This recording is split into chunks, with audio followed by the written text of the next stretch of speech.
My name is Donnell Falk, and I'm 28 years old. Everything started at the beginning of June, when my mom gathered us in the living room and said very calmly, "We're not going on vacation this year. Money's tight." She explained that inflation had hit hard, my dad's hours were cut in the spring, and it just wasn't the right time. I didn't question it. I nodded, accepted it, and quietly decided I'd keep the $6,500 I'd been saving for a family trip in my high-yield savings account for another year. I wasn't angry. I wasn't even disappointed. I told myself it was a rough year, that families make sacrifices, and that was that. In fact, I offered to help out more. I told them I'd keep covering the summer utility bills, electricity, water, internet, just like I'd been doing for the past 2 years. No one thanked me, but I didn't expect them to. That was how it always worked. I helped quietly. They accepted quietly. We never talked about it. Then, last Thursday, my phone lit up with 3 credit card alerts in less than a minute. The first one made my stomach drop. $3,800 charged to a luxury yacht rental company in San Diego. I stared at the screen, convinced it had to be a mistake. Before I could even process that, a second alert came through. $950 for a sunset dinner cruise. Then a third. $10,200 to a high-end spa for deluxe therapeutic treatments and a champagne brunch. All 3 charges were pulled from the joint travel wallet my family and I had set up years ago, the same account my dad had always called for emergencies only. The same account where I was the only one who ever deposited money. I didn't panic. I didn't call anyone. I just sat there for about 30 seconds, letting something cold and very clear settle in my chest. Then I opened my banking app, clicked dispute on all 3 charges, froze the travel account, and flagged everything with the fraud department. No speeches, no warnings, just action. That evening, they were supposed to board. A yacht for 12 people, fully catered, drinks included, a 4-day floating luxury escape. I didn't say a word to anyone. I didn't even text. I just waited. About an hour later, my phone buzzed. It was my sister Megan. Her message was in all caps, frantic and furious. "What did you do?" I replied with a single sentence. "I corrected a billing error." That was all it took. My phone exploded. Voicemails from my mom, screaming about how I humiliated them in front of her church friend's family at the marina. My dad yelling, calling me ungrateful, selfish, a traitor. Megan accusing me of ruining everything. My other sister sent just one line, "I hope you're proud." They were furious. I wasn't. I felt strangely calm, like I'd finally stepped out of a role I'd been playing for years without realizing it. The next morning, my dad showed up at my apartment. No call, no text, just pounding on the door like he owned the place. When I opened it, he didn't even step inside. He stood there shaking, red-faced, and launched straight into it. "You've ruined us," he said. "You embarrassed this family. You have no idea what you've done." I let him talk. I didn't interrupt. When he finally ran out of words, I told him the truth. That money was mine. I'd been saving it for 4 years. That travel account existed for trips we took together, not for secret yacht charters while they told me we were broke. And the worst part wasn't the spending, it was the lying. They lied to my face, stole from me, and assumed I'd never notice. If they had asked, I would have helped, honestly. Instead, they treated me like an open wallet they didn't even need to explain themselves to. They didn't know it yet, but that moment wasn't the end. It was the beginning. 2 days passed without a word from them. No calls, no texts, just silence, which almost fooled me into thinking maybe shame had finally settled in. Maybe they were embarrassed enough to sit with what they'd done. I should have known better. Silence has never been their way of owning anything. Silence is how they regroup. On the 3rd morning, there was a knock on my door. I didn't answer. I already knew who it was. My apartment has a peephole camera, and when I checked the feed, there was my dad, standing stiffly in the hallway with his old fishing cap pulled low, arms crossed like he was bracing for a storm. He knocked again, louder. Then again. I watched him for almost 5 minutes, pacing, checking his phone, knocking like persistence alone could force me back into line. I turned away, crawled back into bed, and let him stand there until he finally gave up. An hour later, the calls started. First Megan, then my mom, then my other sister. When I didn't pick up, the voicemails piled up. My mom cried, said I'd humiliated her in front of people she'd known for decades. My sister accused me of acting superior. My dad finally sent a text that summed up exactly how they saw me. "You're a coward. You ruined a memory your mother worked hard to plan. After everything we've done for you, this is how you repay us. Fix this." I didn't respond. That evening, I did something I should have done years ago. I logged into the joint travel wallet and pulled the full transaction history. Not just the yacht, not just the spa, everything from the past year. Airbnb deposits, restaurant tabs, shopping charges, weekend trips I'd never heard about. It wasn't a one-time lapse, it was a pattern. They hadn't gone broke. They'd been spending my savings behind my back while telling me to tighten my belt and accept that times were hard. The clarity was chilling. I called the bank and told them the truth, that I never authorized those charges, that the account had been misused. I gave them permission to pull IP addresses, device logs, phone records, anything they needed. The account stayed frozen, and an investigation was opened. Then I logged into another account, the one I used to pay the family's monthly utilities. Electricity, water, internet. Every single bill I'd quietly covered for the past 2 years. I turned them all off. The reaction was immediate. My mom called first. I didn't answer. She left 5 voicemails in a row. I listened to the first 2. She was screaming, said the power had been cut mid-shower, that they were sitting in the dark, that this was childish and spiteful and exactly how people end up alone. The last part sounded like a threat, but it made me laugh. I'd been paying their bills since I was 22. I was 28 now. Megan sent a screenshot of a declined Venmo transfer with the caption, "So this is who you are now." My other sister followed an hour later. "You think this makes you look strong? It doesn't. It just proves we were right not to trust you." That one stuck with me. Not to trust me. They'd stolen from me, lied to me, and now I was the untrustworthy one. That night my dad called again. This time I answered. He didn't ease into it. He never does. He told me I was a disgrace, that I was acting like a stranger, that I was playing with things I didn't understand, that I'd ruined them. He said I'd embarrassed him as a father, that the whole family looked at me differently now, that I was making a scene because I couldn't handle being left out of one trip. That's when I finally snapped. I told him this had nothing to do with being left out. It was about being lied to, used, and treated like a personal bank account. I told him they could have asked me for help honestly. Instead, they stole from me for years and assumed I'd never notice. He didn't deny it.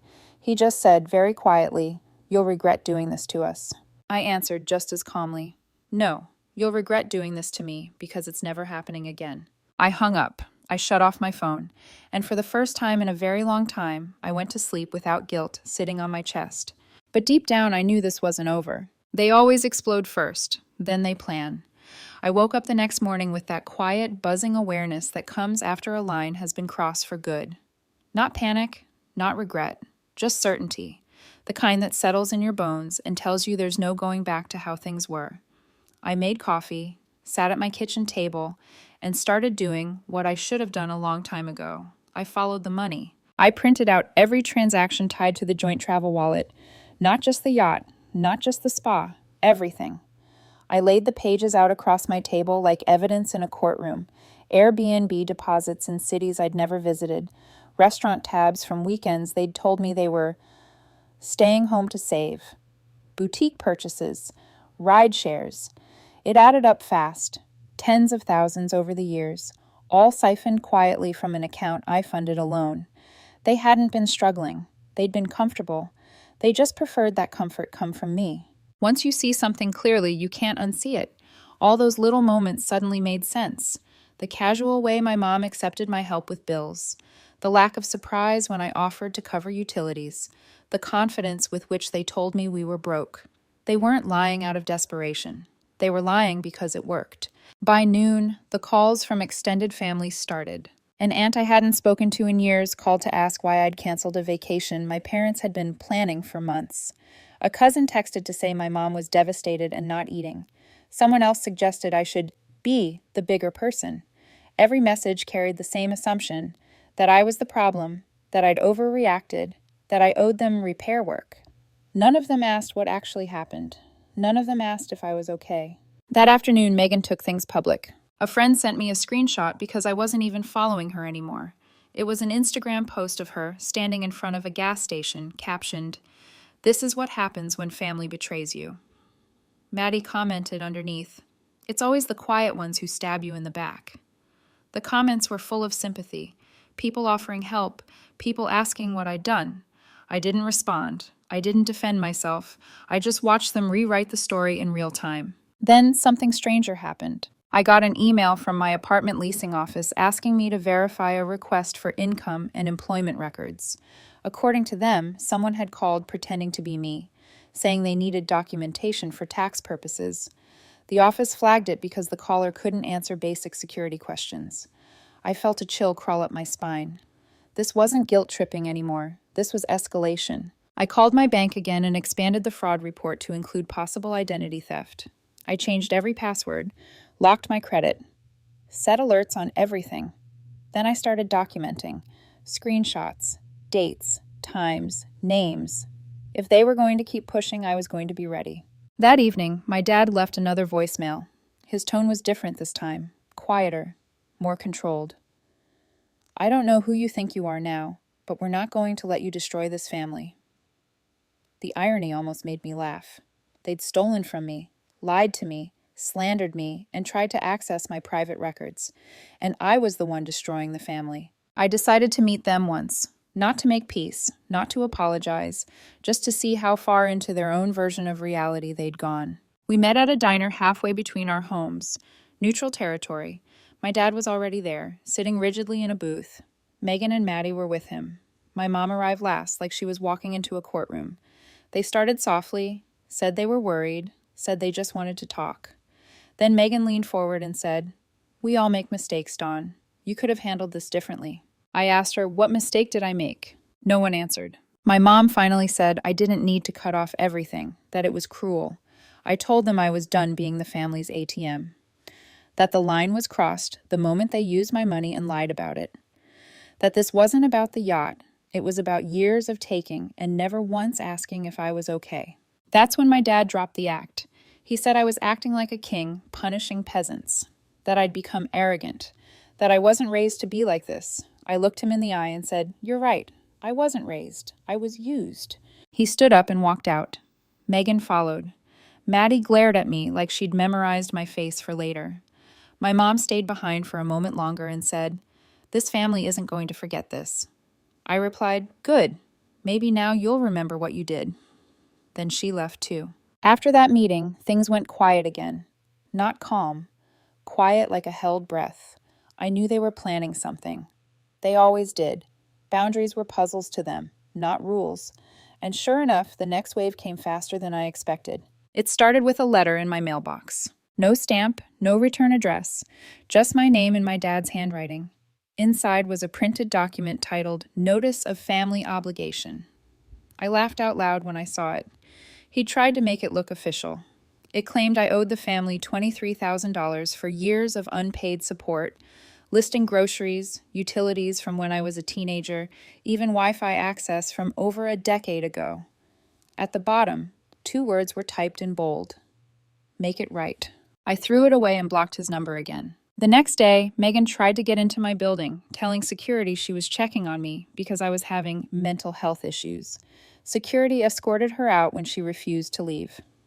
2 days later, Maddie posted a video of herself fake crying in front of an empty fridge, captioned, "When your sister cuts you off and your parents can't afford groceries anymore. Someone from work sent it to me, concerned." That's when it finally clicked. This was never about money. This was about control, and they were losing it. After the diner meeting, the silence that followed felt unnatural, like the calm before a storm everyone pretends not to see coming. I knew my family too well to believe they were done. They didn't accept boundaries. They tested them, poked at them, tried to bend them until they snapped. And sure enough, they didn't disappoint. 2 weeks passed with no contact, and then August arrived. The first of the month came and went without me sending a single payment. No electricity, no water, no internet, no phone plans. For 2 years, I had paid those bills like clockwork, quietly, reliably, without reminders. They counted on that. I could almost picture the moment it sank in for them, the realization that I hadn't forgotten. I'd chosen not to. By noon, my phone was vibrating nonstop. 13 missed calls, 32 messages across every app they still had access to. The most revealing one came from my dad. "You've made your point. Now fix it." Not an apology, not even confusion, just an order. It was almost impressive how quickly he reverted to command mode. As if I were still a child, he could ground into compliance. That evening, my mom sent a video message. She was pacing the living room in the dark, voice shaking, saying my dad was yelling, my sisters were crying, and she couldn't believe I would do this after everything they'd given me. Everything they'd given me. I watched the video twice, not because it moved me, but because it confirmed something important. Even now, they still didn't understand what they'd done. Or maybe they did, and they just didn't care. I sent one final message to the family group chat, the same one they'd used to coordinate their secret vacation plans. "I'm done being your backup plan. Megan and Maddie are adults. Let them get jobs. I've paid your bills for 6 years without a thank you. I'm not doing it anymore. This isn't revenge, it's clarity." I hit send and muted the chat. 5 minutes later, Megan called. I let it ring. Maddie called next. Then my mom. Then my dad. When I finally answered my dad's call, he was quiet. Not angry, not yelling, just quiet. "Is this it?" he asked. "Yeah," I said. "This is it." He muttered that I was making a mistake. I told him the mistake was believing my value came from how much I gave. Then I hung up. 3 days passed. No messages, no calls. The silence felt heavier this time, but not threatening. More resigned. My aunt texted me, the one who usually stayed out of family drama. "Your parents came over. They're exhausted. Megan and Maddie both applied for jobs." I didn't reply. That wasn't my victory to claim. Then the letter arrived. Plain white envelope, no return address. Inside was a photograph I hadn't seen in years. Me, maybe 12, sitting on a beach towel between my parents, holding a juice box and squinting into the sun. On the back, written in tight handwriting, were the words, "Remember who you were before all this." I stared at it for a long time, not because it softened me, but because it felt like one last attempt to rewrite the story, to pull me back into a version of myself that never existed outside their control. I didn't respond. I didn't call. I didn't send the photo back. I put it in a drawer and closed it. That was when I realized something that felt like freedom settling into my chest. They weren't letting go, but they were running out of ways to reach me. The threats had failed. The guilt had failed. The public shaming had failed. All they had left were memories and nostalgia, and those didn't have power over me anymore. For the first time in my life, I wasn't reacting. I was choosing. After that, the world didn't end. Nothing dramatic happened. No police at my door, no legal threats that went anywhere, no sudden apology that tied things up neatly. What happened instead was something quieter and far more permanent. Life went on without them pulling at it. The first week felt strange. I kept expecting my phone to buzz, expecting another attempt, another angle, another emotional ambush. It didn't. Mornings were calm. I drank my coffee without reading guilt disguised as concern. I worked without interruptions. I slept without the low-grade anxiety I'd carried for years, the constant readiness to fix something that was never actually mine to fix. Bills stayed paid. My account stayed secure. My credit report stayed clean. Every practical piece of my life worked exactly as it should when no one else was quietly siphoning from it. That alone told me everything I needed to know. A month later, a friend forwarded me a photo she thought I should see. Megan standing behind a counter at a pet supply store, stocking shelves. Maddie bagging groceries at a local market, her name tag crooked. They looked tired, not broken, just ordinary.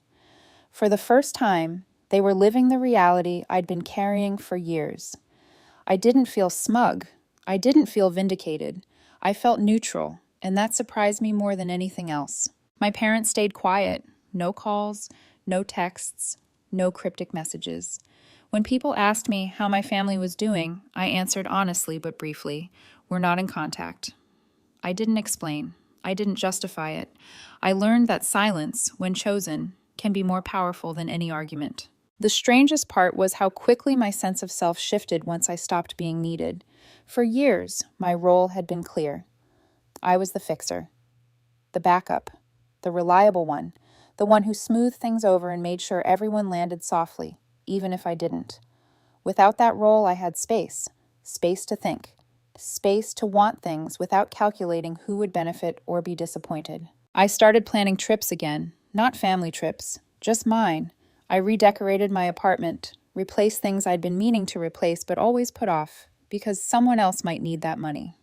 I took a cooking class on weeknights, something small and indulgent. I laughed more. I didn't flinch when my phone rang. One evening, months later, I pulled out the photo my parents sent. The beach towel, the juice box, the sun. I studied it without nostalgia blurring my vision. I didn't see an innocent version of myself they were trying to reclaim. I saw a kid who learned early how to shrink to keep the peace. I folded the photo once, carefully, and put it back in the drawer. Not as a wound, as a reminder of what I'd outgrown. The last update I ever got about them came indirectly. A cousin mentioned my parents were adjusting. That word again, adjusting. As if everything that happened was just a shift in circumstances, not the result of years of choices. I nodded, wished them well, and changed the subject. I don't hate my family. That surprised people when they found out. Hate would mean they still had power over me. What I feel instead is distance. Clean, deliberate distance. The kind that lets you breathe. They taught me a lot without ever meaning to. They taught me that generosity without boundaries becomes entitlement. That love, when conditional, isn't love at all. And that walking away doesn't make you cruel, it makes you honest. I didn't destroy my family. I stopped financing the illusion that we were one. And in doing that, I finally gave myself something they never could: peace.